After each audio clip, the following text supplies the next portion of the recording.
Hello and welcome to the 8th day of a 21-day spiritual reset. These days, everybody is talking about responding and not reacting. What is the difference? Let me give you the example, an analogy of a thermometer and a thermostat to make the difference very clear. A thermometer registers the outside temperature, is very sensitive to the outside temperature.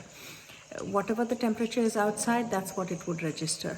Whereas a thermometer, irrespective of the outside temperature, once we set the thermostat, once we set it to a particular temperature, irrespective of the temperature outside, it retains that temperature inside. It's very much the same as when we react and we respond. When we are reacting, we are behaving like a thermometer. We are being triggered and by the behavior or information from the outside world, be they it may come from people, circumstances, or events.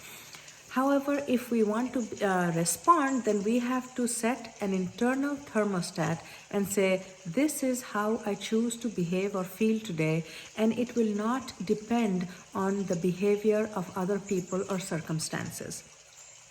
Now, why do we react? So to understand that, it would be helpful to understand how we process information. To understand that, let's go through this analogy. There is the reality, which has all the information. It's like Google, trillions of bits of information. And then there is our reality. And how do we create our reality? At any given moment, we are being bombarded by 14 billion bits of information. We cannot process all the information at the same time. So we try to process information we can only process about 4 to 7 bits of information per minute. So what we do is we delete, distort, and generalize all this information to create our reality. And how do we delete, distort, and generalize?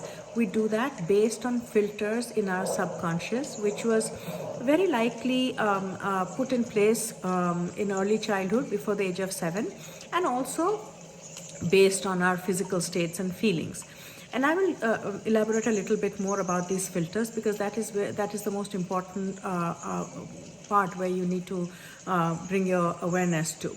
So once we create our own reality based on our distorted view of the reality, or our limited view of the reality, we create a collage or a library of these information, and we categorize them as good and bad. We start building a narrative that these sort of information, or this sort of a person displaying these qualities is either good or bad. This behavior is either good or bad, right or wrong. This is the library that we start building up.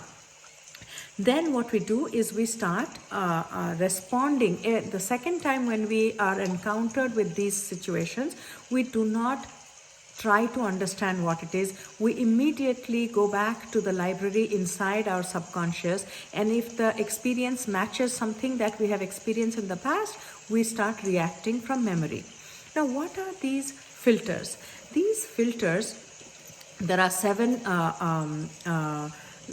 levels or stages of filters, which are very prominent. There are, of course, any number.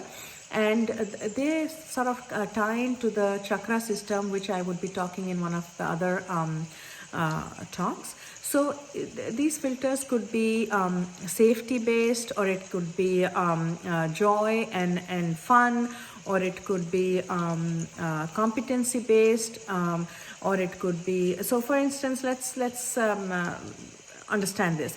If you have a filter of safety, any person or opportunity that comes your way, you will be constantly evaluating that opportunity or that person as whether this is going to keep me safe or unsafe. Is it going to create safety or not?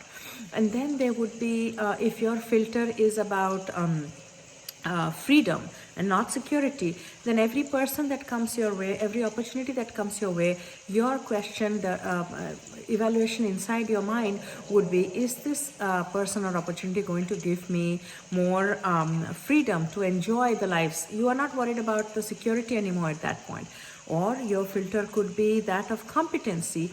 Anybody who comes into your life or the opportunities, you would think, is this going to make me more competent, more powerful? You're not worried about your security, you're not worried about whether you're going to have fun, but you're looking at empowering yourself. Your filter could also be about belonging, and in that case, any person that comes into your life or you encounter any opportunities, you will be evaluating is, would this person opportunity make me feel as if I belong?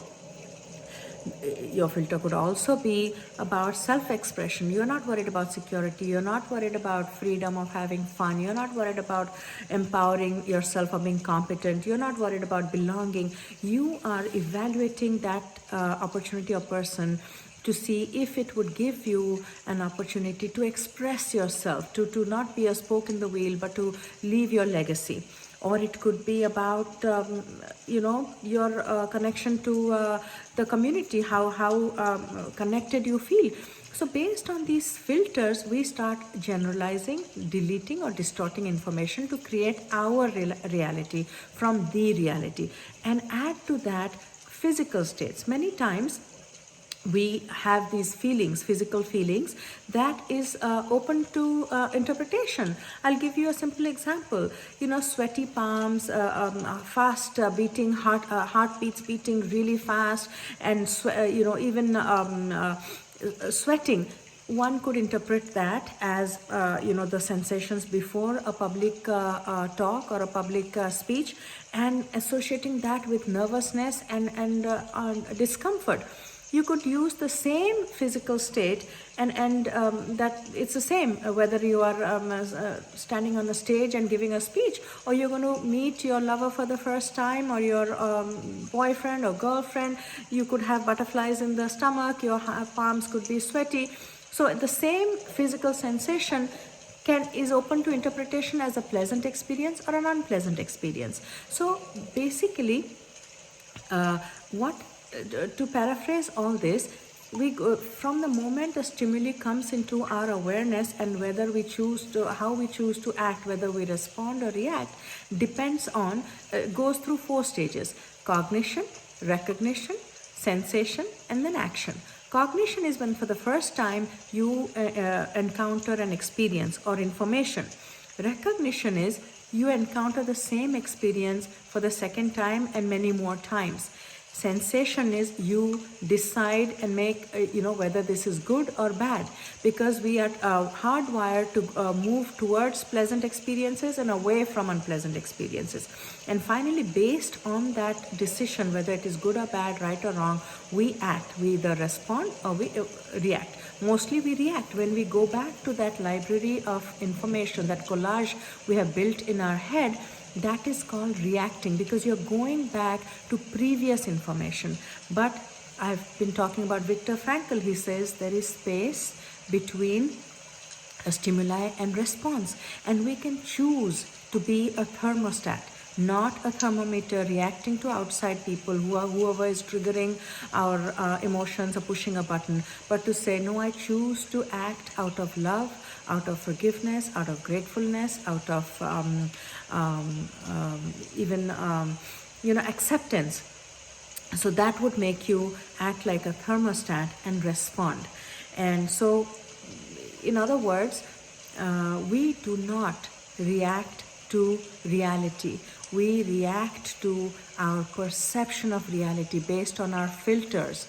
And but the good news is that everything, all information is subject to interpretation. So if we don't like the way we feel about somebody or something, we can change that information by changing our filters, by bringing awareness to which filter are we using to evaluate this person or this opportunity or this circumstance. And once you spend time getting to know your filters, you will go from reacting to people and circumstances to responding. You will go from behaving like a thermometer to being a thermostat. That's all for today's talk. Please stay safe, be positive, and until we connect again, thank you.